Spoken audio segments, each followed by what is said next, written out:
जळगावची ओळख आता केवळ सोनं किंवा केळीपुरता मर्यादित राहिलेली नाही, तर येथील चटई उद्योगाने साता समुद्रापार झेंडा फडकवला आहे। मात्र सध्या हा उद्योग विजेचे वाढते दर आणि कच्च्या मालाच्या टंचाईमुळे संकटात सापडला आहे। या संकटावर मात करण्यासाठी जळगावच्या काही धाडसी उद्योजकांनी आता थेट परदेशातून मदत घेण्याचं ठरवलंय। काय आहे हा नवा प्रकल्प, पाहूयात या सविस्तर रिपोर्टमध्ये।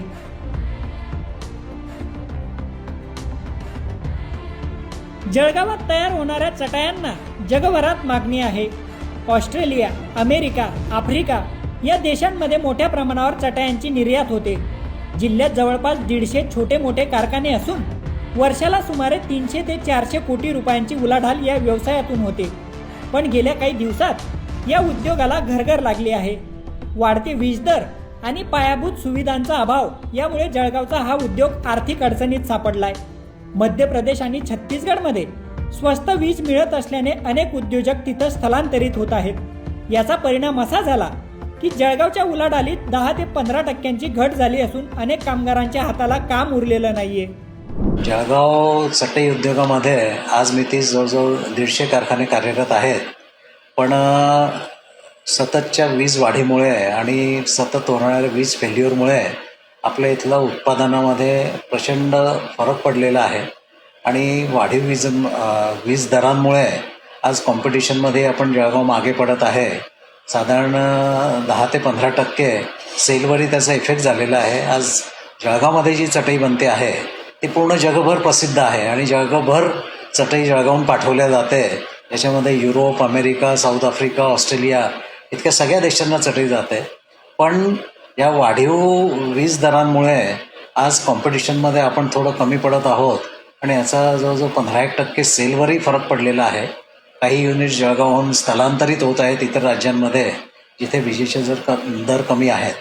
तर आम्ही या साठी सातत्याने पाठपुरवठा करत आहोत की एकतर चटईमध्ये आम्ही सगळं रिसायकल प्लास्टिक मोठ्या प्रमाणात वापरत आहोत। म्हणजे जे प्लास्टिक डिस्पोज ऑफ करणं कठीण आहे त्याच्यापासून आम्ही चांगल्या प्रतीच्या चटई बनवून ते एक्सपोर्ट करत आहोत। त्या माध्यमातून फॉरेन एक्सचेंज जे आपल्याला मिळत आहे, तर आम्ही सातत्याने सरकारला ही मागणी केलेली आहे की जे प्लास्टिक पुनर्वापर होत आहे त्याच्यावरचं GST रद्द करण्यात यावं आणि या पुनर्वापरित प्लास्टिकपासून जे काही चटई निर्माण होते त्याच्यावरही GST माफ करण्यात यावं। जर हे दोन्ही जर केले तर त्याचा आपल्या किमतींवरही फरक पडेल आणि आपण अधिक चांगल्या प्रकारे कॉम्पिटिटिव्ह रेटमध्ये चटई देऊ शकतो।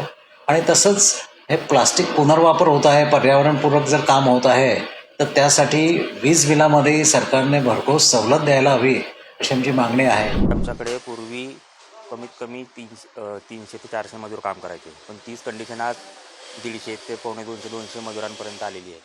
कारण सुरुवातीला प्रोडक्शनही खूप मोठ्या प्रमाणात होतं, पण आता आर्थिक मंदीमुळे प्रोडक्शनमध्ये कमतरता आलेली आहे। त्यासाठी सरकारने GST असो काही असो यात जर का सूट दिली तर मोठ्या प्रमाणात काहीतरी फरक पडू शकतो प्रोडक्शनवर। चटई उद्योगाला नवसंजीवनी देण्यासाठी जळगावच्या काही उद्योजकांनी कंबर कसली आहे। चटईसाठी लागणारा कच्चा माल जळगावातच तयार करता यावा म्हणून जिल्हा प्रशासनाच्या मदतीने परदेशातून यंत्रसामग्री मागवली जाणार आहे। एकदा का हे क्लस्टर उभं राहिलं तर कच्च्या मालासाठी जळगावच्या उद्योजकांना इतर राज्यांवर अवलंबून राहावं लागणार नाही। चटईला लागणारं एक रॉ मटेरियल आहे मल्टीफिलामेंट यार्न, जे पॉलिप्रॉपिलीन या मटेरियलपासून बनतं। तर त्याच्यामध्ये सरकारची जी क्लस्टर योजना आहे त्या अंतर्गत आम्ही जळगावमध्ये मल्टीफिलामेंट यार्न मॅन्युफॅक्चरिंगचं क्लस्टर आम्ही करत आहोत। यासाठी पूर्ण प्रपोजल तयार झालेला आहे, सरकारकडे आम्ही ते लवकरच सादर करत आहोत। त्याच्यामध्ये काही अडचणी येत होत्या तर त्या संदर्भामध्ये आम्ही आपले जिल्हाधिकारी माननीय श्री रोहनजी घुगे यांना निवेदन दिलेलं होतं आणि त्यांनी त्यामध्ये आम्हाला खूप चांगलं सहकार्य केलेलं आहे, मदत केलेली आहे आणि त्यामुळे असं वाटतंय की क्लस्टरही आमचं लवकरच कार्यान्वित होईल। कच्च्या मालाचं क्लस्टर तयार झाल्यानंतर चटई उद्योगाला अच्छे दिन तर येतीलच, पण मजुरांच्या हाताला कामही मिळेल हे मात्र नक्की। प्रशांत बधाने, लोकमत.com, जळगाव।